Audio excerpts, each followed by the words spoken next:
అట్లా కైలాస శిఖరం పైకి ఎప్పుడైతే విహరిస్తున్నదో ఆ సమయంలో బ్రహ్మాండముగా స్వర్గలోకము నుండి వచ్చినటువంటి కామధేనువు 5 ఆబోతులతో కలిసి 5 ఎద్దులతో కలిసి సంచరిస్తోందట భక్తుల.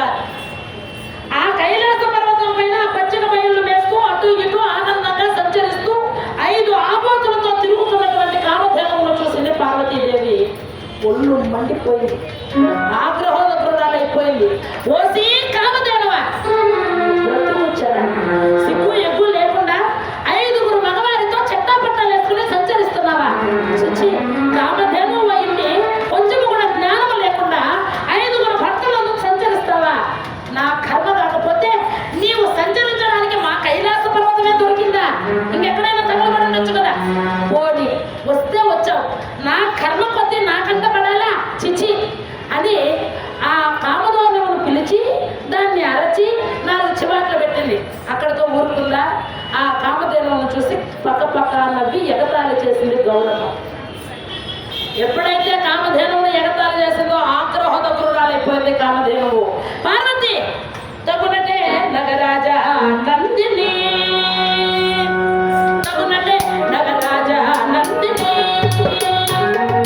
తగునటే నగరాజా నందిని, నీకు మగలాని మగ మగలిన తగునటే తగునటే తగునటే నగరాజా నందిని, నీకు మగలాని మగ మగలిన తగునటే నగరాజా నందిని.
పార్వతి జగాలను కన్ని పెంచి పోషించే జగన్మాతలు కదా అని చెప్పి మహాగర్వంతో విర్రవీగుతున్నావు కాబోలు.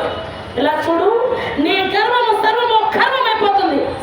నా భక్తుల సమక్షంలో నన్ను పిలిచి చివాట్లు పెట్టడమే కాకుండా నన్ను చూసి ఎగతాళి చేసావు కనుక నా ఉసురు నీకు తగలకుండా పోదు. భూలోకంలో నీవు మానవ కాంతవై జన్మిస్తావు.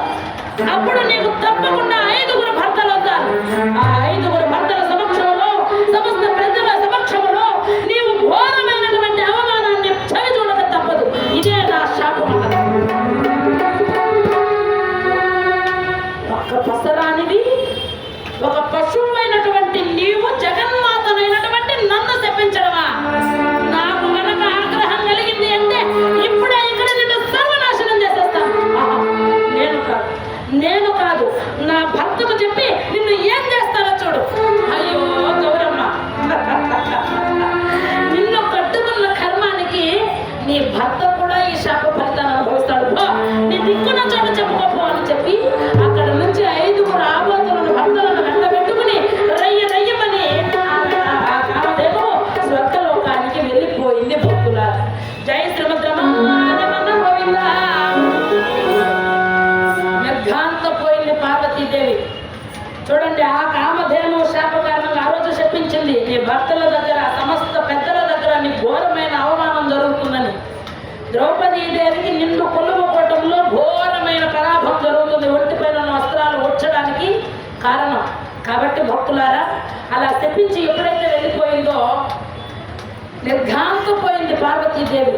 అవురా, ఎంతటి శాపం ఇచ్చింది ఈ కామధేనువు అని పరుగున బయలుదేరి పరమేశ్వరుని దగ్గరకు వచ్చి ఆ పరమేశ్వరుని పాదాల దగ్గర కూర్చున్నదా.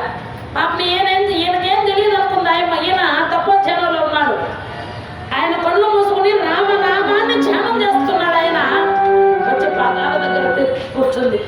నాథ నాథ ప్రాణనాథ అనగానే నెమ్మదిగా కళ్ళు తెచ్చాడు. ఏమిటి నీ బాధ స్వామి? ఏమని చెప్పమంటారండి?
నీక భార్యకు కష్టం ప్రాప్తం అవ్వాలంటే భర్తను దాటుకుని రావాలి కదా దేవి. ఇప్పటికిప్పుడు నీకు ఏం కష్టం కలిగినట్లో అది నాకు తెలియకుండా స్వామి మీరు వద్దని చెప్పినా వినకుండా అలా కైలాస పర్వతానికి వెళ్ళి మన పర్వత శిఖరాగ్రమణ్యుల పైన అలా అలా సంచరిస్తున్నానా? సంచరించావా? అవునండి, వద్దన్నాను అనుకుంటా. మీరేమో వద్దన్నారు, నాకేమో వెళ్ళాలనిపించింది. అలా సరదాగా వెళ్ళాను. అయితే అలా అలా తిరుగుతున్నానా? ఆ కామధేనువు ఇది స్వర్గలోకం నుండి 5 ఆవులను ఎద్దులను వెంట పెట్టుకుని ఆబోతులతో మన కైలాస పర్వతం పైన తిరుగుతోందండి. దానిని చూసి నేను 4 చివాట్లు పెట్టాను. సిగ్గు లేకుండా 5 మగవారితో తిరుగుతావా అని. అంత మాత్రానికి అది ఏం చేసిందో తెలుసా? ఏం చేసింది మరట నేనట భూలోకంలోనట మానవకు అంతనే జన్మించాలట. అప్పుడు నాకు 5 భర్తలు అవుతారట. ఆ 5 భర్తల సమక్షంలో, పలువురు పెద్దల సమక్షంలో నాకు ఘోరమైన అవమానం జరగాలట.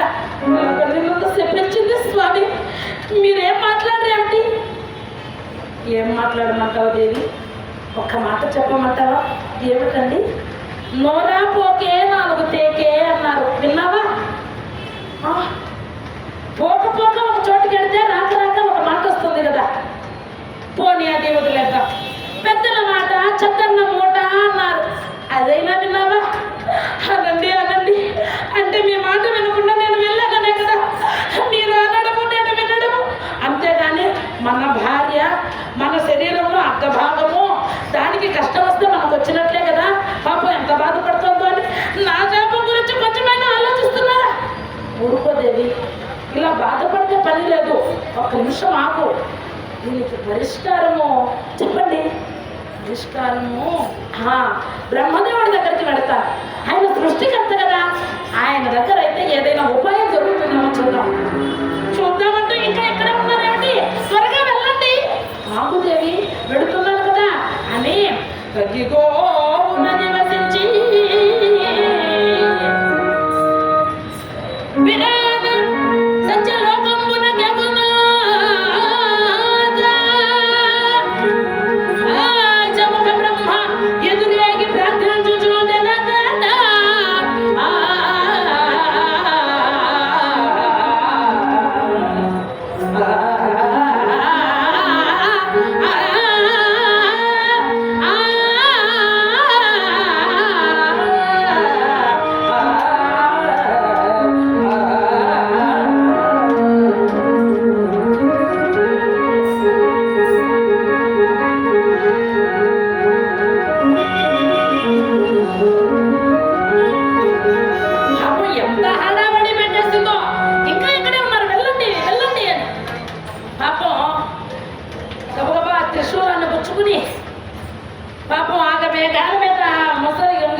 రెయ్యమంటూ ఆయన సత్యలోకానికి బయలుదేరారు.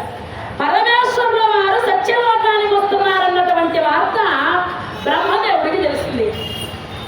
ఆ బ్రహ్మదేవుడు సమస్త పరివారాన్ని వెంటబెట్టుకుని, ఆహా మన సద్భాగ్యమేమో కదా, ఊరకరాన మహానుభావులు అన్నట్లు పరమేశ్వరుడు మన ఇంటికి రావాలి అంటే ఎంత అదృష్టం ఉండాలి, త్వరగా రండి, బయలుదేరండి అని చెప్పి ఆ పరివారాన్నందరినీ వెంటబెట్టుకుని పరమేశ్వరుని యొక్క లీలామృతాన్ని ఆ ప్రజలకు సత్యలోకంలో ఉన్నటువంటి భక్తులందరికీ చెబుతూ పరమేశ్వరుడు ఎంత గొప్పవాడు అని చెప్పి ఆ విషయాన్నంతా కూడా తెలియజేస్తూ వస్తున్నాడట. బ్రహ్మదేవుడు ఏం చెబుతున్నాడని అంటే, అది కళా వస్తువు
ఎవరు ఏది కావాలన్నా కోరిన వరాలు ప్రసాదిస్తాడు.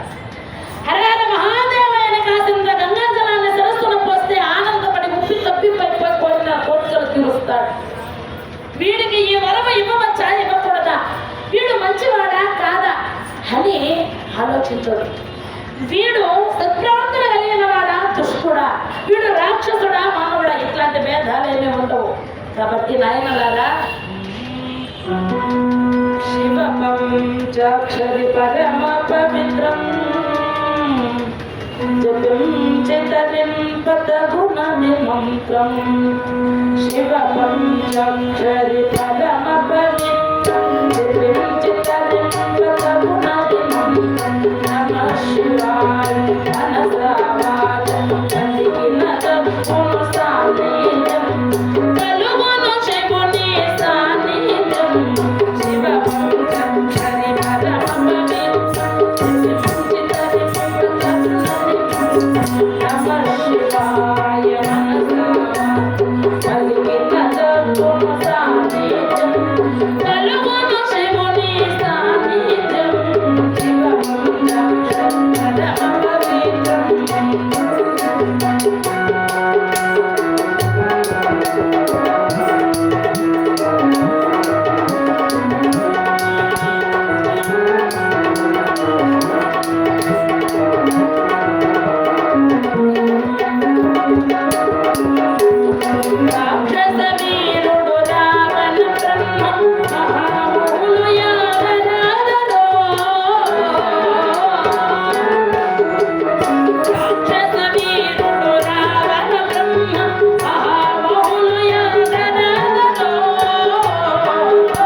ఒక్కసారి మనసా వాచ కర్మణ హరనమ పార్వతీ పతయే అంటే ఆ పరమేశ్వరుడు కొలిచిన వారికి కొంగుబలం బంగారు అవుతాడు.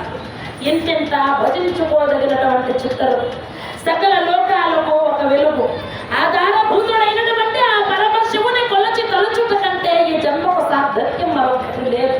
కాబట్టి ఆ శివ పంచాక్షర మంత్రాన్ని స్మరించి ఎన్నెన్నో వరములు పొంది జన్మ తరింపజేసుకున్నటువంటి మహానుభావులు ఎంతో మంది ఉన్నారు. రావణాసురుడు మొదలైనటువంటి రాక్షసులు కూడా పరమేశ్వరుని పాదములు పట్టి తరించారు. కనుక ఆ పరమశివుడు మన ఇంటికి రావడం అదృష్టం. పదండి, ఆ స్వామి వారు మన వీటికి ఏదెంచుచున్నారు, మన జన్మలు సార్థకమైపోతాయి పదండి అని చెప్పి అందరినీ కూడా ఆ రాజ్యంలో సత్యలోకంలో ఉన్నటువంటి ప్రజలను భక్తులను అందరినీ వెంటబెట్టుకుని వచ్చి నంది వాహనారూఢుడై వస్తున్నటువంటి త్రిశూలధారుడైనటువంటి త్రినేత్రుడు పరమేశ్వరుడు ఆ మంగళ స్వరూపుడైనటువంటి పరమశివునికి ఎదురేగి ఘనస్వాగత సత్కారాలు పలికి తీసుకుని వచ్చి ఉచితాసనం మీద కూర్చుండబెట్టి అర్ఘ్యపాద్యాది విధులు స్వయంగా బ్రహ్మదేవుడే పరమేశ్వరుని పాద ప్రక్షాళన చేసి ఆ పవిత్ర గంగా తోయంపును శరంపునంత ధరింపజేసుకుని అనేక విధాల పరమేశ్వరుని ప్రార్థిస్తున్నాడట.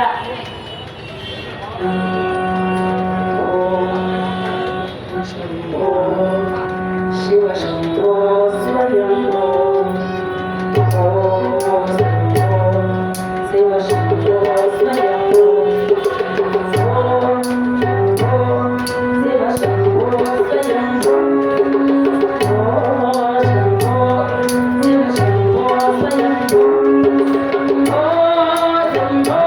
శివ శంభో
నామస్మరణ చేసిన శివ పంచాక్షరి మంత్రమైనటువంటి ఓం నమః శివాయ అనేటటువంటి ఆ పవిత్రమైనటువంటి శివ పంచాక్షరి మంత్రాన్ని పఠించిన శివలో ఒక సన్నిధ్యం జరుగుతుంది కనుక ప్రతి ఒక్కరూ కూడా సహకరించి గోవింద నామస్మరణ చేయాలి భక్తులారా.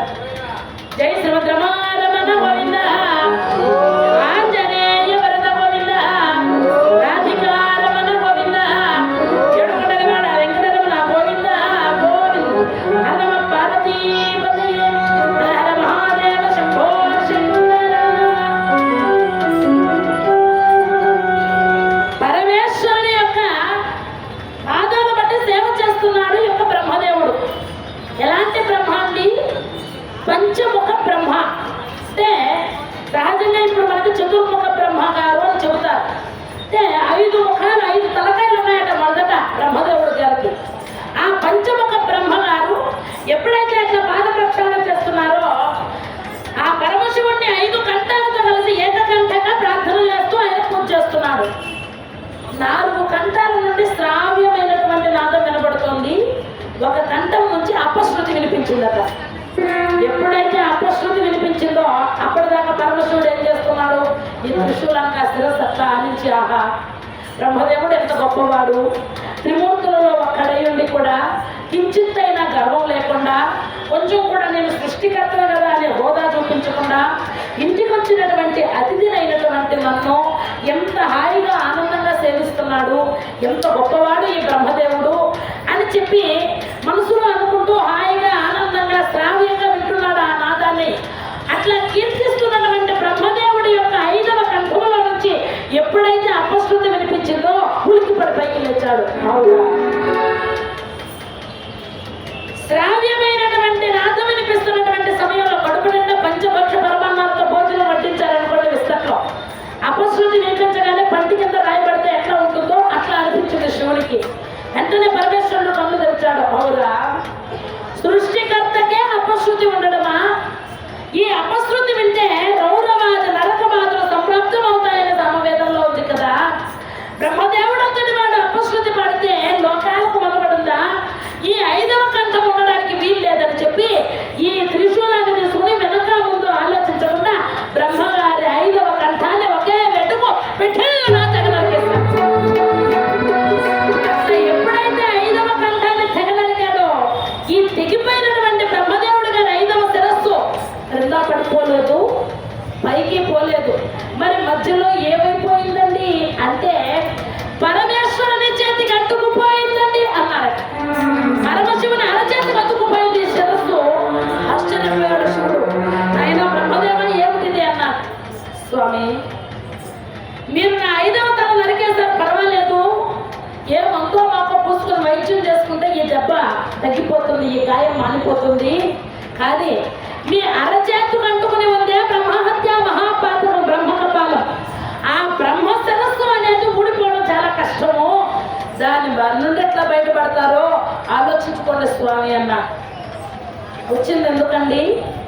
పార్వతీదేవి శాపానికి ఏదైనా విరుగుడు దొరుకుతుందేమో అడిగి కనుక్కుని పోవాలని వచ్చాడు. ఇక్కడికి వచ్చేలోపు ఏమైపోయింది? ఈయన బ్రహ్మహత్య మహాపాతకానికి లోబడిపోయాడు. కామదేమో చెప్పింది, నిన్ను కట్టుకున్న కర్మానికి ఫలితం ఆయన కూడా అనుభవిస్తాడే పో అని. ఆ కామదేమో మాట చూడండి. దయ్యాన్ని వదిలించుకోవడానికి వచ్చి భూతాన్ని పట్టించుకున్నట్లు కొండ నాలుగు పట్టుకుంటే ఉన్న నాలుగు ఊడిపోయినట్లు నా భార్య శాపానికి విరుగుడు కనుక్కుని వెళదాము అంటే ఇదేదో కొత్తదొకటి తయారయ్యింది. ఇప్పుడు ఏం చేయాలి నాయనా అన్నాడు. ఏదో ఒకటి చేయండి, అది ఎలా పోతుందో చూడండి అన్నాడు. అనేసరికి ఈయన ఏం చేయాలో అర్థం కాక దిక్కుతోచగా బిక్కముఖం పెట్టుకుని బయలుదేరి యథావిధిగా ఆ నంది వాహనం ఎక్కి కైలాస పర్వతానికి వస్తున్నాడు. పరమేశ్వరుని రాక కోసం 1000 కదులతో ఎదురు చూస్తుందని జగన్మాత పార్వతీ అమ్మవారు. చేమ చిక్కుకుమన్న ప్రాణేశ్వరుడు వచ్చాడేమోనని పరుగున వాకిలి దాకా వస్తుంది, గుమ్మం దాకా. అబ్బా ఇంకా రాలేదా, పాపం గాలికి వెళ్ళి లేదేమో. అక్కడ దాకా వస్తుంది, చూస్తుంది, మళ్ళీ లోపలికి పెడుతుంది. అక్కడ దాకా వస్తుంది, చూస్తుంది, మళ్ళీ లోపలికి పెడుతుంది. అలా పాపం కంగారు పడిపోతుంది పార్వతీ అమ్మవారు. ఏం చేస్తాడో నా శాపానికి విరుగుడు, ఆ బ్రహ్మదేవుడు ఏం చెబుతాడో, ఈయన ఏం చెబుతాడో, ఆయన ఏం అడుగుతాడో, ఆయన ఏమిస్తాడో, ఈయన ఏం చేస్తాడో. పాపం బాగానే వచ్చారు పరమేశ్వరుల వారు.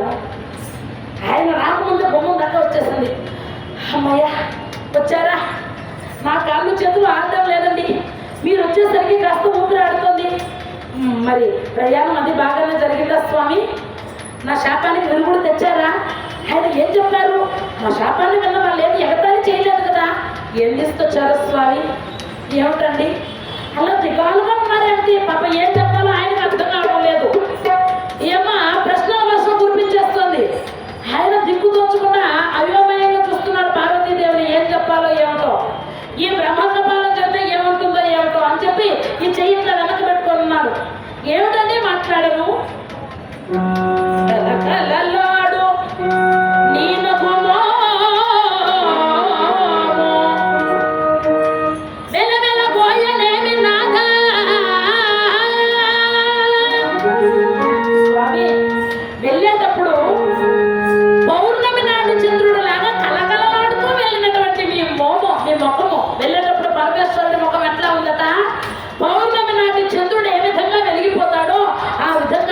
సకల కళలతో వెలిగిపోతూ వెళ్ళింది.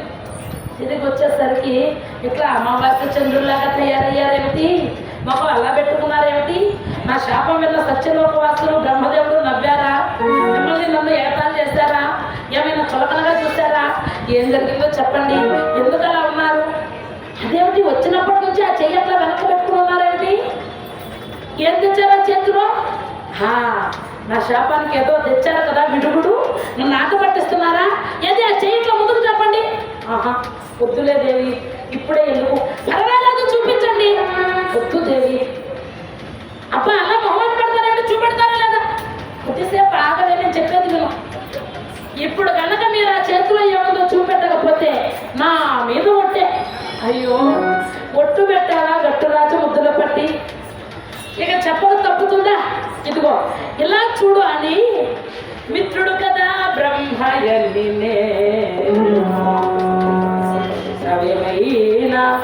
నాదము బచడియా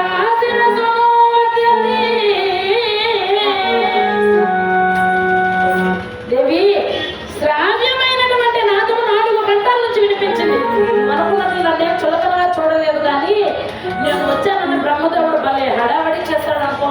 ఎన్ని మర్యాదలు చేస్తాడో, ఎన్ని పూజలు చేస్తాడో, ఎంత గౌరవించాడో తెలుసా? అలాగే స్వామి. అవును దేవి. మరి అయితే ఆ చేతులు చెబుతాను, అక్కడికి వస్తున్నాం కదా. ఇదిగో చాలా చక్కగా నన్ను కీర్తించాడు, శృతిబద్ధంగా ప్రార్థిస్తున్నాడా? 4 గంటల నుంచి మంచిగానే పాడాడు. 5వ గంట ముందు చూడు అపశృతి పాడింది దేవి. అయ్యో పాపం, అపశృతి వినిపిస్తే నేను ఊరుకుంటానా? ఏం చేస్తారు? నా చేతిలో త్రిశూలం ఉందా? ఉంది. దాన్ని తీసుకుని 5వ గంటాన్ని లాగి ఒక్క దెబ్బ కొట్టారా? అలా కొట్టానో లేదో దెబ్బకి దిగిపోయింది బ్రహ్మదేవుడి తల. దిగిపోయిందా? అవును దేవి, అలా దిగిపోయిన శిరస్సు కింద పడలేదు, పైకి పోలేదు. మరేమైందండి? ఇదిగో నా శాపానికి విరుగుడు ఏం తెచ్చారు అంటున్నావు కదా, ఇదిగో అదే అని ముందుకు దాచాడు. నా శాపానికి విరుగుడు తెండి నా దాన్ని నేను పంపిస్తే పగుదునమ్మా అంటూ ఈ బ్రహ్మహత్యను వెనక పెట్టుకుని వచ్చారు. జరగండి, దూరంగా ఉండండి. ఏం జరిగింది దేవి? ఏమిటనుకున్నారు? బ్రహ్మహత్య మహాపాతకం అండి. ఆ బ్రహ్మహత్య మహాపాతకాన్ని తెచ్చుకుని ఇట్లా ఇంట్లోకి వస్తారా? బయటకు వెళ్ళండి. అది కాదు దేవి. ఏది కాదు? నీలాంటి పతివ్రతలు భర్తను ఇంట్లో నుంచి పొమ్మనడం ధర్మమా చెప్పు? చాలా ఊరుకోండి. మీరు తెచ్చిన బ్రహ్మహత్య దగ్గర నా పాతివ్రత్యం కూడా పాడైపోతుంది. ఒక్క గడియ కూడా ఇంట్లో ఉండడానికి వీల్లేదు, మర్యాద బయటకు పోండి అని చెప్పి ఒక్క తోపు తోసింది. ఆ ఎమ్మట్ల తోయగానే ఆ గుమ్మం బయట వచ్చి పడిపోయాడు పరమేశ్వరుడు అంతటి వాడు.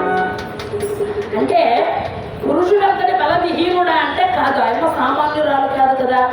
అమ్మలెవన్న ఎమ్మ ముగురమ్మల మొలముడమ్మ చాలా పెద్దమ్మ సురారులమ్మ కడుబారని పుచ్చినయమ్మ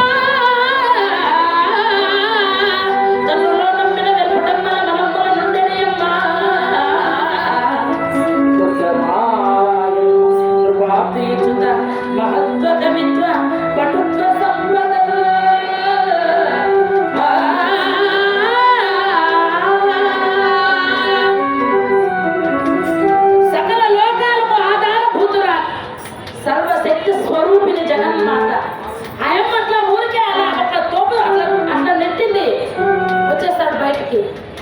దేవి పార్వతి, ఉన్న ఫలంగా నన్ను ఇంట్లో నుంచి వెళ్ళగడితే నేను ఎక్కడికి వెళ్ళాలి చెప్పు? కైలాసంలో ఏదో ఒక మూల ఉంటాను కదా. చాలే ఊరుకోండి. వెంట పెట్టుకుని వచ్చిన మహాపాతకాన్ని తీసుకుని ఇంట్లోకి వచ్చి ఇప్పుడు మళ్ళీ ఇక్కడే ఉంటానంటారా? మీకు భార్య బిడ్డలు కావాలంటే ఆ చేతిలో ఉన్నటువంటి ఆ బ్రహ్మహత్యను వదిలించుకొని అప్పుడు ఇంట్లోకి రండి. అంతేగాని దాన్ని వెంట పెట్టుకుని ఇంట్లోకి రావడానికి వీల్లేదు. దేవి, నువ్వైతే ఇంత కఠినంగా ఖచ్చితంగా మాట్లాడుతున్నావు. అదే నా కొడుకులు, నా కుమారులు నన్ను ఇట్లా పొమ్మంటారో చెప్పు. నాయన కుమారా అన్నాడు, కుమారస్వామి వచ్చాడు. నాయన వీరా అన్నాడు, వీరభద్రుడు వచ్చాడు. నాయన గణపతి అన్నాడు, గణపతి వచ్చాడు. చూసారా మీ అమ్మ ఎంత మాట అన్నదో? నన్ను ఇంట్లో నుంచి వెళ్ళగొట్టేస్తుంది. నాయన మీరైనా కాస్త చెప్పండి. నాన్నగారు, గురువు ఎలాంటి వాడైతే శిష్యుడు ఎలాంటి వాడవుతాడు, తండ్రి ఎలాంటి వాడైతే బిడ్డలు ఎలాంటి వారు అవుతారు, గురువు ఎలాంటి వాడైతే శిష్యుడు అలాంటి వాడు అవుతాడు, రాజు ఎలాంటి వాడైతే ప్రజలు అలాంటి వారు అవుతారు. నేనేం చెబుతున్నానో మీరేమంటున్నారు? అది కాదండి నాన్నగారు, మీరు కోప్పడకండి. తమ్ముడు తనవాడైనా ధర్మం సరిగ్గా చెప్పాలి కదా. అవును నాయన, అది మీరు నేర్పిన ధర్మమే నాన్నగారు, మీ దగ్గర నేర్చుకున్నాము కాబట్టి అమ్మ చెప్పింది కూడా న్యాయమే కదా. ఆ చేతిలో ఉన్నది ఏమైనా సామాన్యమైందా? బ్రహ్మహత్య మహాపాతకం, స్థితిగతులన్నీ మారిపోతాయి. కాబట్టి అమ్మ చెప్పినట్లు దాన్ని వదిలించుకొని వచ్చేయండి నాన్నగారు. అంతేనా? ఏ వాడ చిలుక ఆ పలుకే పలుకుతుందని ఆ తల్లి కన్నా పెట్టదు కదా. ఆ అమ్మ చెప్పినట్లే వింటారు. ఈ నాన్న ఎందుకు పనికొస్తాడులే? చిచ్చి, ఈనాటి నుండి నాకు భార్య లేదు, బిడ్డలు లేరు, ఇల్లు లేదు, వాకిలి లేదు, ఎవ్వరు లేరు, బంధువులు లేరు, స్నేహితులు లేరు, నాకు నేను ఒక్కడనే అని పాపం విచారగ్రస్తుడై పరమేశ్వరుడు అంతటి వాడు చిన్న పుచ్చుకుని కైలాసాన్ని వదిలిపెట్టేసి వచ్చేస్తున్నాడు. ఆ కైలాసంలో నుంచి వస్తూ ఉంటే పరమేశ్వరుణ్ణి వదిలిపెట్టి ఉండలేక కొన్ని భూత ప్రేతములు, కొన్ని పాములు ఆయన వెనకాల వస్తున్నాయట. ఆ వచ్చే పాములన్నింటినీ తీసి ఒక జోలిలో వేసుకుని ఆ జోలి తీసి ఒక చక్కగా తగిలించుకుని పాపం పరమేశ్వరుడు వస్తున్నాడు. ఎవరికి వారే యమునా తీరే, ఎవరికెవ్వారురా జీవా, ఎవరికెవ్వారురా, ఎవరికి వారే యమునా తీరే, ఎవరికి వారే యమునా తీరే, ఎవరికెవ్వారురా జీవా, ఎవరికెవ్వారురా.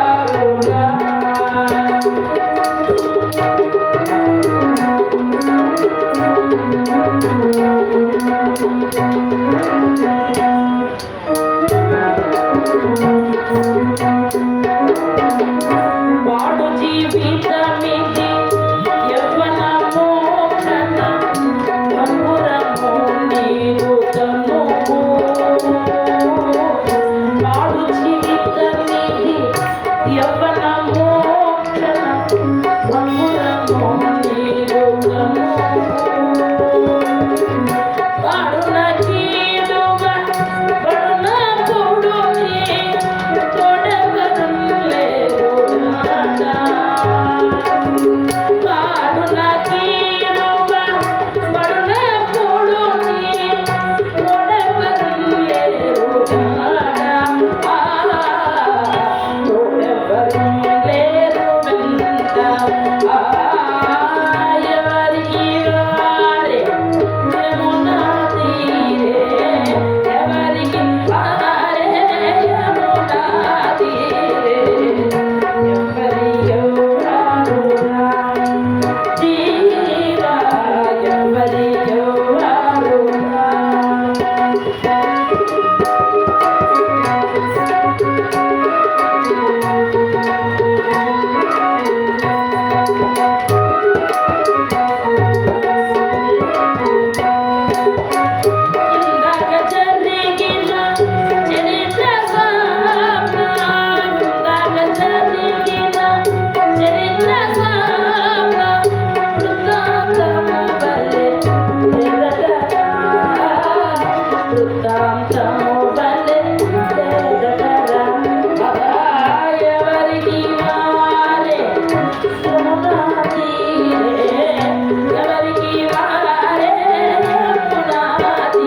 ఈ సృష్టిలో ఎవరికి వారే యమునా తీరే అన్నారు కదా.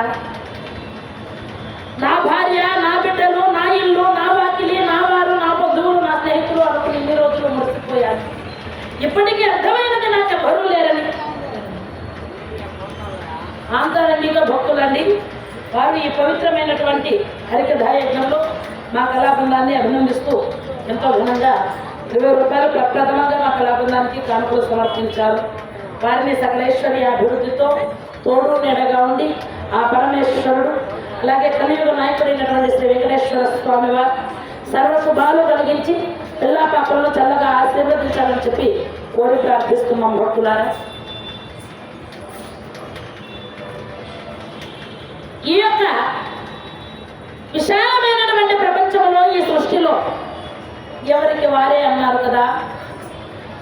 అప్పటిదాకా అందరూ కలిసి ఉండి ఏదైనా ఒక ఉద్యోగంలో వ్యాపారం వచ్చిన నష్టం వచ్చింది అనుకోండి, నష్టపడి కష్టంలో ఉన్నాడు, మనం ఇప్పుడు మాట్లాడామంటే 10,000 5,000 అప్పు అడుగుతాడు, మళ్ళీ ఆ డబ్బులు తిరిగి ఇస్తాడో ఇవ్వడో అని మనం ఈ దారిలో నుంచి వస్తుంటే వాళ్ళు ఇంకొక దారిలో నుంచి వెళ్ళిపోతారు. అట్లాంటి రోజుల్లో బ్రతుకుతున్నాం మనం. అయితే భక్తులారా, ఈ పరమేశ్వరుడు ఎంతగానో బాధపడుతూ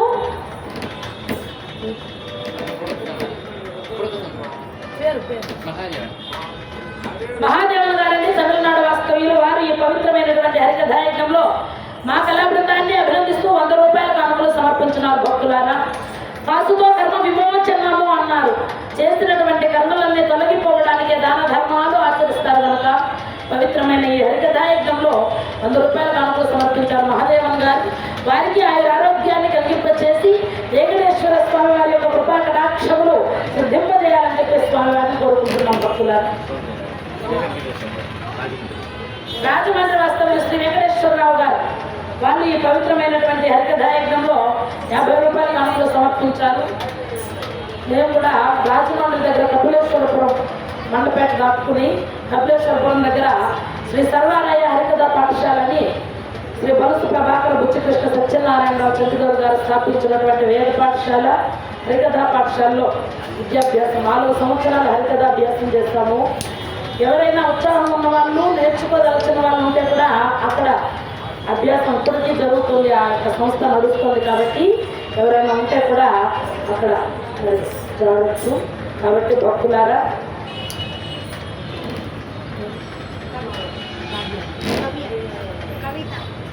కవిత గారు వాళ్ళు కూడా ఈ పవిత్రమైన హరికథాయజ్ఞంలో 50 రూపాయల కానుకలు సమర్పించినారు. భక్తులారా, వారికి ఆ సర్వేశ్వరులు సకలగా సర్వశుభంబులు ఇచ్చి తోడు నీడగా ఉండి ఆశీర్వదించాలి అని చెప్పి కోరుకుంటున్నాం. భక్తులారా, అలాగే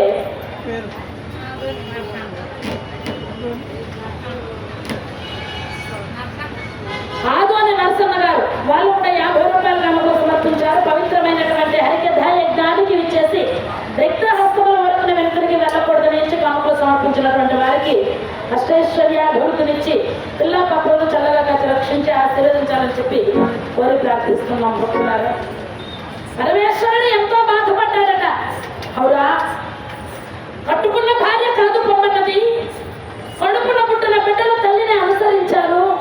ఇక నాకెవ్వరూ లేరు, నాకు నేనే అని చెప్పి ఆయన ఎంతగానో బాధపడుతూ ఆ పాములన్నింటినీ జోలులో వేసుకుని ఆ జోల భుజాన తగిలించుకుని స్థావర జంగముడైనటువంటి పరమేశ్వరుడు బయలుదేరి చిన్నగా భూలోకాన్ని చేరుకున్నారు. ఆ భూలోకంలో వైభవోపేతముగా అలరాడుతున్నటువంటి కాశీ పుణ్యక్షేత్రానికి వచ్చారు భక్తులారా. ఆ వారణాసి క్షేత్రానికి వచ్చి పరమ పవిత్రమైనటువంటి ప్రవహిస్తున్న ఆ గంగా నదికి ఒక నమస్కారం చేస్తాడట. జయ జయ విలసిత శివోత్తమాంగం జయ మోదలచిత గంగా గంగా.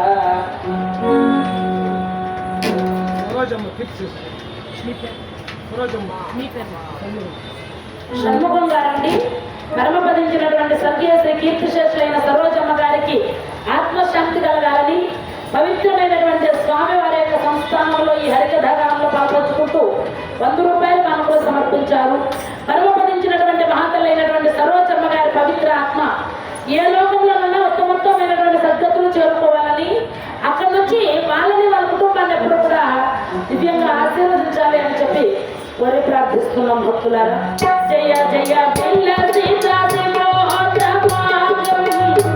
మంగళ సీత దుర్గా గంగా జయ జయ పిల్ల సీతా జయ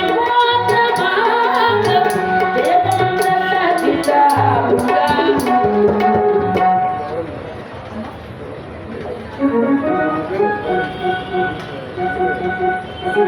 గౌరమ్మ గారికి ఆత్మశాంతి కలగాలని చెప్పి వారి కుటుంబ సభ్యులు 50 రూపాయలకు అన్నం సమర్పించున్నారు భక్తులారా.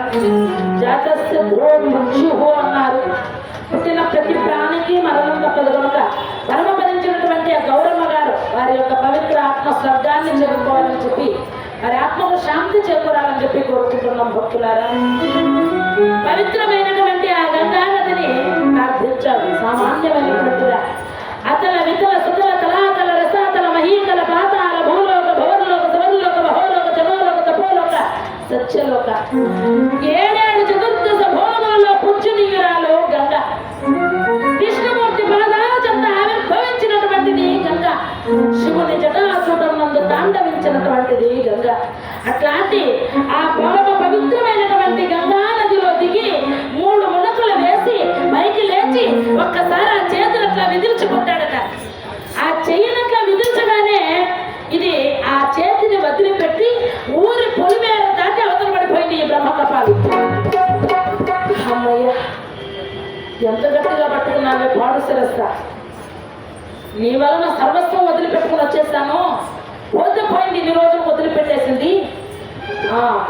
ఈ శిరస్సు వదిలించుకుని రమ్మన్నది కదా గంగ పార్వతి, ఇప్పుడు పోత కైలాసానికి అనుకున్నాడు. అప్పటిదాకా ఏమనుకున్నాడండి?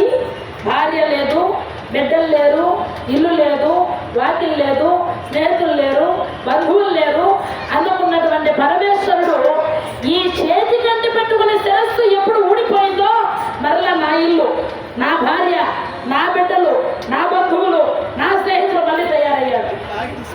చూడండి, శివుడు అంతటి వాడితే తప్పలేదట ఈ బంధమోచనం అనేటటువంటిది, బంధుత్వం అనేటటువంటిది. పరమేశ్వరుడు అంతటి వాడు బయలుదేరి మరలా కైలాసానికి వెళ్ళాలి, భార్య బిడ్డల్ని చూడాలి అనేటటువంటి ఉద్దేశంతో ఆ కాశీపట్టణం దాటి యువతలకు వచ్చాడు. కృషిక చిన్నారు, భలే బాగుంది పేరు. చక్కగా ఈ పుణ్యకాల ఘట్టంలో కృషిక 200 రూపాయలు మా కళా బృందానికి కమ్ములు సమర్పించారు భక్తులారా. ఆ చిన్నారికి బంగారు భవిష్యత్తును, మంచి విద్యా బుద్ధులను, చక్కనైనటువంటి ఐశ్వర్యాన్ని ప్రసాదించాలని, బంగారు భవిష్యత్తును, మంచి ఉద్యోగ ప్రాప్తి కలగాలని చెప్పి చెప్పుకోవాలని ఆశీర్వదిస్తూ స్వామివారి కృపా కటాక్షాలు ఎప్పుడు కూడా అనుకున్నారని చెప్పి కోరుకుంటూ. రాజశేఖర్ లేరా? రాధయ్య గారండి, వాళ్ళు రాజశేఖర్ గారికి ఆత్మశాంతి కలగాలని 20 రూపాయల కానుకలు సమర్పించారు. మరి కోరిక ఫలించి రాజశేఖర్ గారి యొక్క దివ్యాత్మకు శాంతి చేకూరాలని చెప్పి కోరి ప్రార్థిస్తున్నాం భక్తులారా.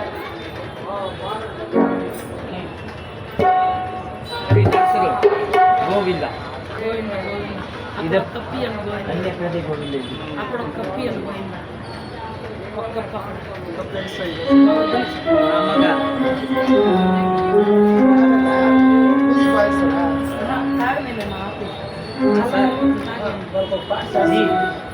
అన్న మంచి పాట ఒకటి వేస్తారు ఇప్పుడే బాగున్నాయి కదా, చాలా బాగా వచ్చింది.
ఎప్పుడైతే ఎంతో వైభవోపేతముగా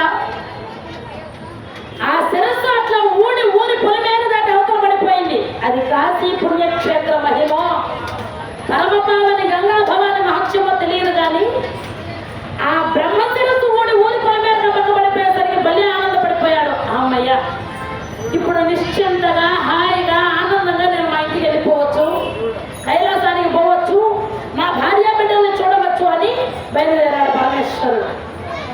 ఆ ఊరు దాటి పొలిమేర దాటి యువతలకు వచ్చాడో లేదో చూసింది బ్రహ్మకపాలం. పోనీలే పాపం, బాధపడుతున్నావు, ఏడుస్తున్నావు అని చెప్పి నేను నిన్ను వదిలిపెట్టేస్తే మరలా నా బిడ్డలను బయలుదేరావా, అయ్యో పాపం అంటే మరలా ఇంటికి వెళ్ళడానికి తయారయ్యావా అని చెప్పి ఊడిపోయిన శిరస్సు వచ్చి మరలా చట్టుకుని ఆచుకుపోయినాడు చేతికి. ముసిని దుంప దగ్గర మళ్ళీ వచ్చి పట్టుకున్నావు కదే అని చెప్పి గబగబా వెళ్ళి కాశీ క్షేత్రంలో మళ్ళా 3 మలకలు వేసి పైకి లేసి ఇదిల్చుకొట్టాడు. మళ్ళీ ఊడిపోయింది. అమ్మయ్య, ఊడిపోయిందని మళ్ళీ వచ్చాడు, మళ్ళీ పట్టుకుంది, మళ్ళీ వచ్చి మనకి ఇదిల్చుకొట్టాడు. ఇది ఈ దారిలో నుంచి వెళ్ళామంటే వచ్చి మళ్ళీ మనం పట్టుకుంటుంది. దీనికి తెలియకుండా ఇంకొక దారిలో నుంచి వెళ్ళిపోతానని దొంగదారులు పట్టుకొని బయలుదేరాడు. ఈయనట్లా బయలుదేరేసరికి నీకు 10 దారులు తెలిస్తే నాకు 1000 దారులు తెలుసు, నువ్వు ఏ దారిలో నుంచి పోతావో నీళ్ళు మాత్రం వదిలిపెట్టనని చెప్పి మళ్ళీ వచ్చి పట్టుకుంది ఆ సరస్సు. ఇది జన్మ వదిలేటట్లు లేదని చెప్పి మళ్ళా 3 మనుకులు వేసి చెయ్యి విదిల్చుకొట్టాడు.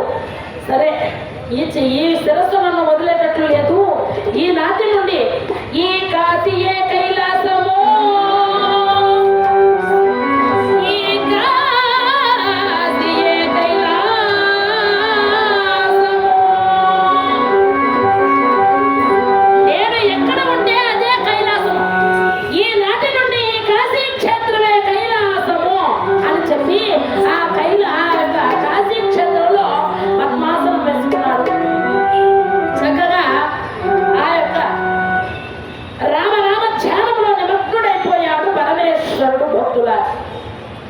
ఎక్కడ ఇదిలా ఉండగా పరమేశ్వరుని జాన తెలియకుండా 3 దేవతలు కూడా బాధపడుతున్నారు. త్రిపురాసురులనేటటువంటి రాక్షసులు ముచ్చగాలను గడగడలాడిస్తున్నారు. ముప్పు తిప్పల పెట్టి చెప్పి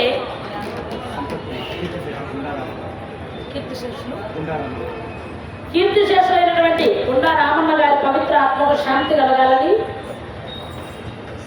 సంపత్ కుమార్ గారండి వాళ్ళు ఈ పవిత్రమైనటువంటి హరికథాయజ్ఞంలో రిక్తహస్తముల వెనుకటికి వెళ్ళకూడదని ఎంచి చక్కగా ఈ పవిత్రమైనటువంటి గోవింద నామస్మరణలో పాల్పంచుకుంటూ 200 రూపాయల కానుకలు సమర్పించారు సంపత్ కుమార్ గారు.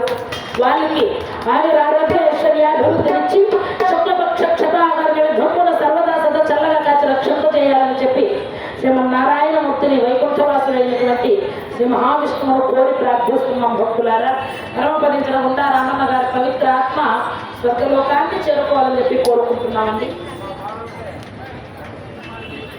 నేను ఎక్కడ ఉంటే అదే కైలాసము. ఈనాటి నుండి కాశీయే కైలాస క్షేత్రం అని తిష్ట వేసుకుని పద్మాసనం వేసుకుని తపస్సులో కూర్చున్నాడు పరమేశ్వరుడు. అందుకే సాక్షాత్తు కాశీని భూలోక కైలాసము అంటారు. కాశీ క్షేత్రానికి వెళితే పునర్జన్మ ఉండదట. కాశీ క్షేత్రాన్ని దర్శించి ఆ శిఖరాన్ని దర్శిస్తే సర్వ పాపాలు హరించిపోతాయని చెప్పారు. ఒకనొక సమయంలో మహాశివరాత్రి వచ్చింది.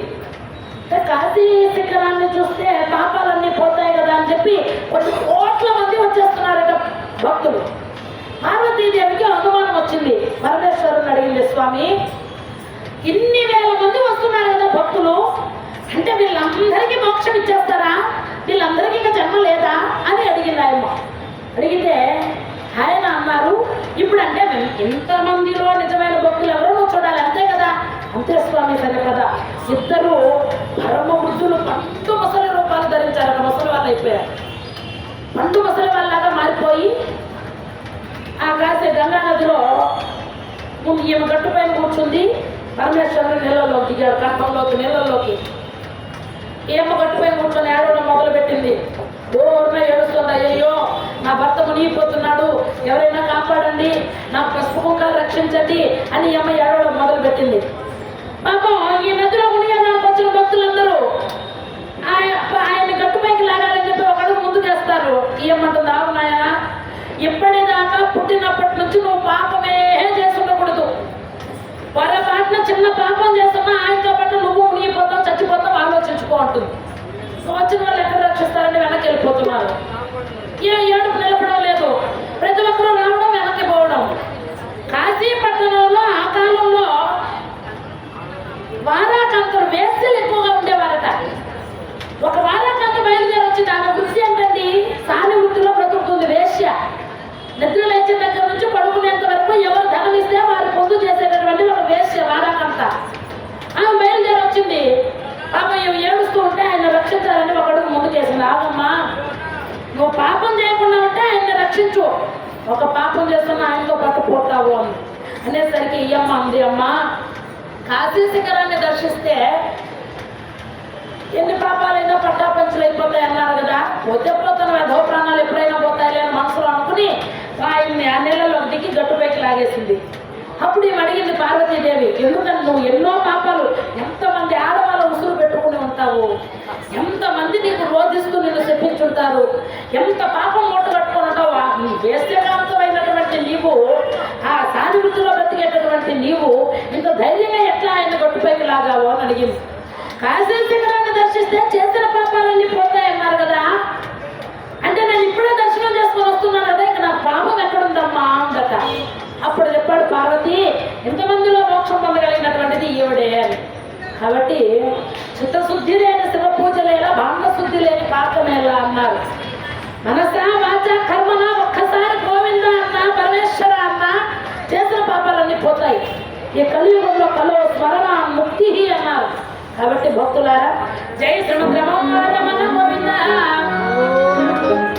కాశీ క్షేత్రంలో పద్మాసనం వేసుకుని తపోధ్యానములో నిమగ్నుడైపోయాడు పరమేశ్వరుడు. బ్రహ్మదేవుని కోసం త్రిపురాసురులు ఘోరమైనటువంటి తపస్సులు చేశారు. బ్రహ్మదేవుడు వచ్చిన ఆయన ఏం వరం కావాలంటే చావు లేకుండా వరం ఇవ్వండి అన్నారు. పుట్టిన ప్రతి ప్రాణి గిట్టక తప్పదు. బెంగళూరు వాస్తవ్యులు రచన ఉన్నారు, వారు కూడా 100 రూపాయల కానుకలు సమర్పించారు. చక్కగా వారికి ఆరోగ్య అభివృద్ధితో తోడు నెడగా ఉండి సకల ఐశ్వర్యాభివృద్ధినిచ్చి మంచి విద్యాబుద్ధులతో బంగారు భవిష్యత్తునివ్వాలని కలియుగ నాయకుడైనటువంటి వెంకటేశ్వర స్వామి వారిని కోరుకుంటున్నాం భక్తులారా. చావు లేకుండా వరమివ్వండి అన్నారు త్రిపురాసురులు. నాయన పుట్టినవాడు చావుకు తప్పదు, ఏ ప్రాణికైనా మరణం తథ్యమో, ఏదైనా మార్చి వరం కోరుకోండి అన్నారు. అయితే స్వామి మమ్మల్ని చంపాలి అంటే రథము కానీ రథం పైన, గుర్రాలు కానీ గుర్రాలు నెక్కి, సారథి కానీ సారథిని పట్టుకుని, ఆయుధం కానీ ఆయుధం తీసుకుని వచ్చి, సైన్యం కానీ సైన్యాన్ని వెంట వేసుకుని వచ్చి, కల్లిములు కానీ కల్లిములు కూర్చున్నటువంటి రథము కానీ రథం పైన నాతో యుద్ధానికి వస్తే వాళ్ళ చేతులు మేము చస్తాము అన్నారు. తథాస్తు అన్నాడు. వరగర్వంతో లోకాలను పట్టి పీడిస్తున్నాడు, చీకాకులు చేస్తున్నారు, యజ్ఞ యాగాది క్రతువులు భగ్నపరుస్తున్నారు, మునులను ఛేదిస్తున్నారు, ఋషులను బాధిస్తున్నారు, పతివ్రతామ తల్లులను చెరపడుతున్నారు. అట్లా నానా బేభత్సము చేస్తున్నటువంటి ఆ సందర్భంలో వారి యొక్క ధాటికి తట్టుకోలేకపోతున్నారు దేవతలందరూ. దేవేంద్రుడు బాగా ఆలోచించి బ్రహ్మాండమైనటువంటి ఒక సభను ఏర్పాటు చేస్తున్నారు భక్తుల. ఆ సభకు విష్ణుమూర్తిని అధ్యక్షుడిగా పిలిచారు. పుణ్యకాల ఘట్టంలో ఆ విష్ణుమూర్తి తిన్నగా బయలుదేరి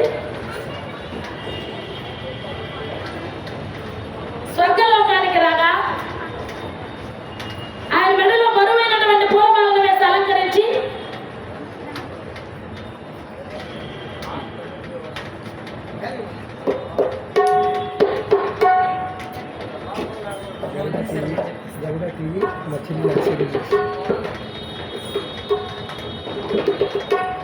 గరుడ టీవీ ఛానల్ వారండి, మా అన్నయ్య గారు చైర్మన్ గారు అయినటువంటి లోకేష్ అన్న గారు. అంటే యూట్యూబ్ ఛానల్ అంటే ఎన్నెన్నో కార్యక్రమాలన్నీ పెడుతుంటారు, కానీ ఆధ్యాత్మికంగా ఇప్పుడు బ్రేక్ డ్యాన్స్లు, ఈ ఆర్కెస్ట్రాలు ఇట్లాంటివి పెడితే తొందరగా పాపులర్ అయిపోవచ్చు. ఎందుకంటే మంచికి ఎప్పుడు నిదానం ఎక్కువ, చెడుకి ఎప్పుడు వేగం ఎక్కువ. అలా కాకుండా ఆధ్యాత్మికతతో అన్ని మంచి మంచి హరికథలు, నాటకాలు, భజనలు, కీర్తనలు ఇలాంటివన్నీ కూడా ఆధ్యాత్మికతను దృష్టిలో పెట్టుకుని ఎంతో ముందుకు పెడుతున్నటువంటి గరుడ టీవీ ఛానల్ మీరు కూడా సబ్స్క్రైబ్ చేసుకుంటే యూట్యూబ్లో మంచి మంచి కార్యక్రమాలన్నీ కూడా వస్తూ ఉంటాయి. కాబట్టి మహాభారతం 18 రోజులు 18 పర్వాలు భారతాలు కూడా తీశారు యూట్యూబ్ ఛానల్లో, అవన్నీ కూడా ఉన్నాయి. గరుడ టీవీ తెలుగు ఛానల్ బ్రహ్మాండంగా ఉంటుంది, మీరు కూడా యూట్యూబ్లో చూసి సబ్స్క్రైబ్ చేసుకోవచ్చు. మా అన్నయ్య గారు లోకేశ్వర అన్న గారు నన్ను ఆశీర్వదిస్తూ ఈ పుణ్యకాల ఘట్టంలో 100 రూపాయల కానుకలు సమర్పించినారు భక్తులారా. వారిని వారి కుటుంబాలను అష్టైశ్వర్య అభివృద్ధితో చల్లగా కాచి రక్షించాలని చెప్పి కోరుకుంటూ, ఇంతై అంతై ఒట్టడింతైనట్లుగా స్వామివారి వాహనం గరుత్మంతుడు. గరుత్మంతునికి వేగం ఎక్కువ, దూరదృష్టి ఎక్కువ. కాబట్టి ఆయనకు ఏ విధంగా వేగం ఉందో అంత వేగంగా మంచి అభివృద్ధిని చెంది పేరు ప్రఖ్యాతులు వహించాలి అని చెప్పి వెంకటేశ్వర స్వామి వారిని కోరి ప్రార్థిస్తున్నాం భక్తులారా.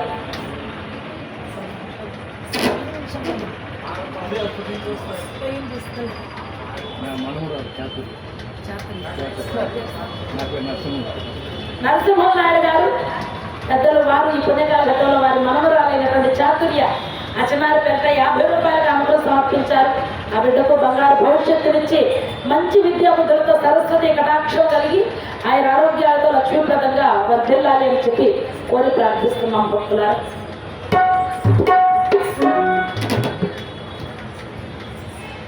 విష్ణుమూర్తిని ఆహ్వానించి ఆయన మెడలో ఎప్పుడైతే పులహారం వేశారో ఆ మాల పొరుగుకు మెడ వంగిపోయి ఆలోచనలోకి వెళ్ళిపోయాడు పరమనికి విష్ణుమూర్తి. అవురా, ఈ దేవేంద్రుడు సామాన్యుడు కాదు, అతిథి చేత పాములు చంపించేటటువంటి తెలివి కలిగినటువంటి వాడు. నన్ను ఇందుకు పిలిచాడు అని ఆలోచనలో మనసులో పెట్టుకుని త్రిపురాసురుల విషయాన్ని ఎరిగి ఈ యొక్క విష్ణుమూర్తి అంటాడు కదా, ఆయన దేవేంద్ర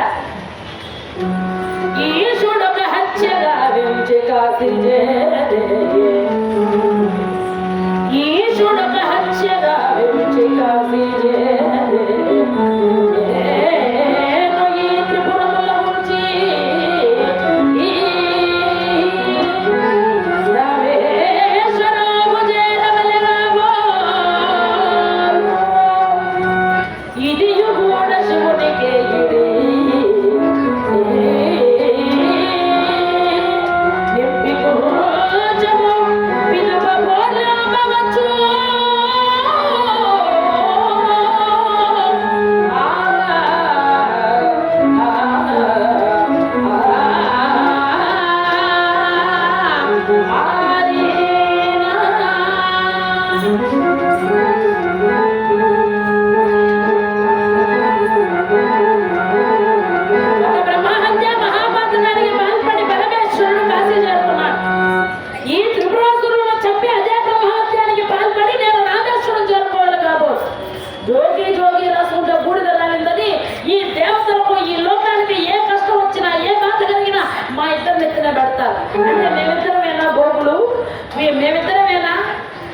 జోగి జోగి రాసుకుంటే బూడిద రాలిందని మేమిద్దరం జోగులము, వీళ్ళందరూ గోగులా అని మనసులో అనుకుని ఎలాగో ఒక హత్య చేశాడు కదా, ఇది కూడా పరమేశ్వరుడికి ఇచ్చేసి చెంపు నిండిపోయిన తర్వాత గోర్లు చేయవచ్చు అనుకున్నాడు విష్ణుమూర్తి. నాయన దేవేంద్ర, నీ మనసులో అనుకున్నటువంటి ఆలోచనను నెరవేర్చే సామర్థ్యం నాకు లేదు, కానీ శైవులైనటువంటి త్రిపురులను చంపాలి అంటే దీనికి సమర్థుడు శివుడే అన్నాడు స్వామి. ఆయన ఎక్కడికి వెళ్ళిపోయాడో మాకు తెలియడం లేదు. ఆయన జాడ కోసం ఎన్నో ప్రయత్నాలు చేస్తాం. నేనున్నాను కదా, ఇలాంటివి చెప్పడానికే నేనున్నది, కాబట్టి ఆయన ఎక్కడున్నాడో చూపెడతాను పదండి అని కాశీ క్షేత్రానికి తీసుకొచ్చారు. ఏనే శివుడు నా గడ్డాలు మీసాలు పెరిగిపోయి పాపం తపస్సులో కూర్చొని ఉన్నారు పరమేశ్వరుల వారు. ఈయన శివుడే అని గుర్తుపట్టడానికి కూడా వీలు లేదు, పాపం బక్క చిక్కిపోయాడు. బెల్లం పెట్టే భోజనం లేదేమో, అన్నపూర్ణమ్మ దూరంగా ఉందేమో, బక్క చిక్కిపోయి సొక్కిపోయి ఉన్నాడు. ఏనేనైనా శివుడు ఏనా? అవునండి, ఈయన కళ్ళు తెరిసేదాకా ప్రార్థించండి. అలాగే కానీ అని చెప్పి ఈ దేవతల అష్టదిక్పాలకులు, ఈ యొక్క బ్రహ్మదేవుడు, శ్రీ మహావిష్ణువు, దేవేంద్రుడు, అందరూ దేవతలు కూడా అనేక విధాలు ప్రార్థించారట. నాగేంద్రహారాయ త్రిలోచనాయ భస్మాంగరాగాయ మహేశ్వరాయ నిత్యాయ శుద్ధాయ దిగంబరాయ తస్మై నకారాయ నమః శివాయ.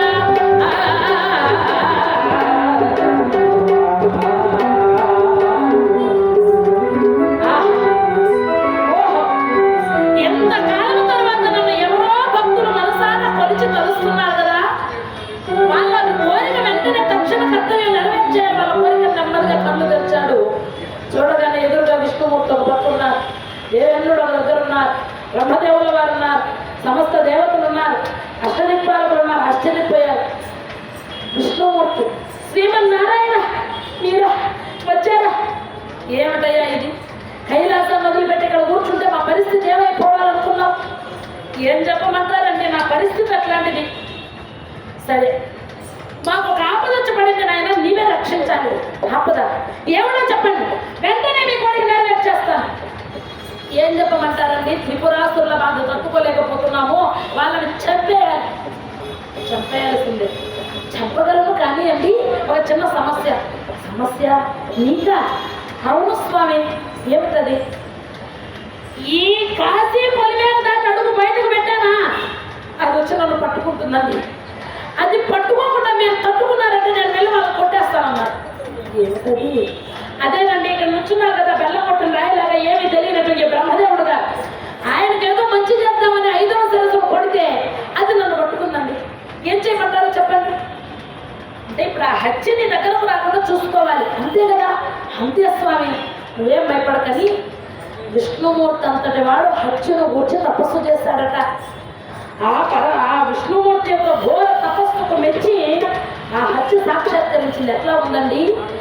కూరలు బారులుగా దాచుకుని నేత్రాలు అత్యున్నతలాగా వెలిగిపోతూ ఉంటే వికృతమైనటువంటి నలుగురు లాంటి ఒక పాటుక కొండలాగా అక్కడ సాక్షాత్కరించింది స్వామి.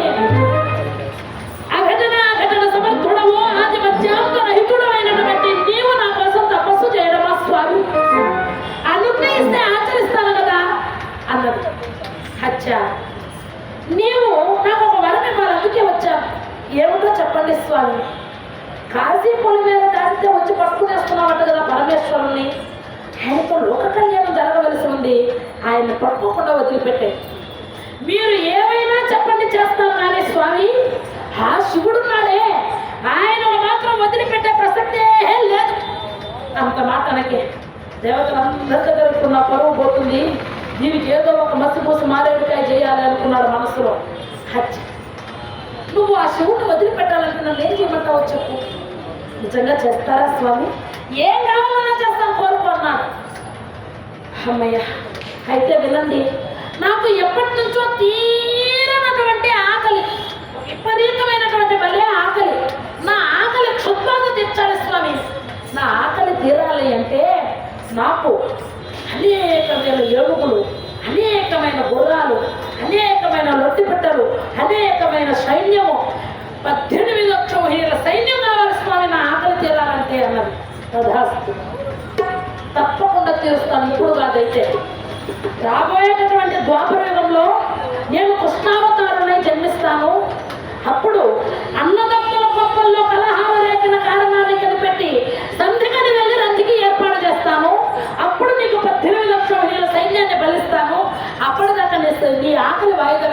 అన్నాడు.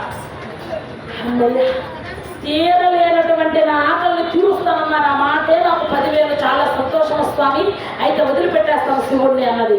అలాగే నాకు చెప్పి బయలుదేరి వచ్చాడు. పరమేశ్వర ఇంక వెళ్ళు అన్నాడు. అనగానే పరమేశ్వరుడు అవన్నీ అజ్జభవుడు తేరు పొంతరిగను అవన్నీ అజ్జభవుడు తేరు పొంతరిగను అష్టదిక్పాలు ఎల్లరు అంగములుగా వాసుకి నారి కాబట్టి ఎలా పెడుతున్నాడండి ఆ శివుడు అంటే అవన్నీ రథములను భూలోకాన్నంతా రథంగా మార్చేస్తాడట. అబ్జభవుడు దేవుడు పొంపరిగను బ్రహ్మదేవుడు ఆ రథానికి సారథిగా ఉన్నాడు. వేదాల 4 వేదాలను కూడా కళ్యాణంగా కట్టారు. అష్టదిక్పాలకులందరూ కూడా అంగములు రాగా సమస్త దేవతలు వెంట రాగా వాసుకుని నారిగా పల్లి ఆ త్రిపురాసురులతో యుద్ధము చేసి త్రినేత్రాన్ని తెరచి ఆ ముగ్గురిని కూడా భస్మీపటలం చేసేస్తాడు పరమేశ్వరుడు. భక్తుల జై శ్రీమద్రమార మన వచ్చాడు స్వామి. నాకు సెలవు, నేను బయటికి వెళ్తాను కైలాసానికి అన్నా. ఎక్కడికి వెళ్ళేది? కైలాసానికి వెళ్ళి బ్రహ్మహత్యని వదలకుండానే ఎట్లా పెడతావయ్యా? అదేమిటండి, వదిలిపోయింది కదా, అందుకే కదా వెళ్ళి వాళ్ళు యుద్ధం చేసి వాళ్ళు చంపేశాను. పాత వదిలేసింది కానీ పరమేశ్వర దాని స్థానంలో కొత్తది వచ్చి పట్టుకున్నదయ్యా అన్నాడు. కొత్తది రావడం ఏమిటండి? త్రిపురాసురులు అంటే ఎవరు? శైవులు. మరి శివభక్తులైన శైవుల్ని చంపితే ఏమొస్తుంది? బ్రహ్మహత్య మహాపాతకం. మరి ఇప్పుడు నువ్వు అదే కదా చేసింది. కొత్తది పోయింది, పాతది పోయింది, కొత్తది వచ్చింది, కూర్చోకాయ ఇక్కడే అన్నారు. స్వామి ఇంకా హత్య నన్ను వదిలిపెట్టే సమస్య లేదా? నా వలన కాదండి, నేను ఇక భరించలేను. ఈ హత్య నన్ను వదిలిపెట్టేయాలంటే ఏదైనా మార్గం చెప్పండి. మరేమీ లేదు నాయన, నువ్వు మొదట ఏ బ్రహ్మకపాలాన్ని కొట్టావో ఆ బ్రహ్మకపాలాన్ని చేతబట్టుకుని 12 సంవత్సరాలు ఇల్లు తిరిగి భిక్షాటన చేయాలి. అట్లా భిక్షాటన చేస్తే నీ యొక్క బ్రహ్మహత్య మహాపాతకం తొలగిపోతుంది అన్నారు. 12 సంవత్సరాల భిక్షాటనమా? బాబు నీకు పుణ్యం అవుతుంది. 12 సంవత్సరాలు భిక్షం ఎత్తుకోలేను కానీ ఏదైనా సూక్ష్మంలో మోక్షం ఉంటే చెప్పండి స్వామి, మీకు పుణ్యం అవుతుంది.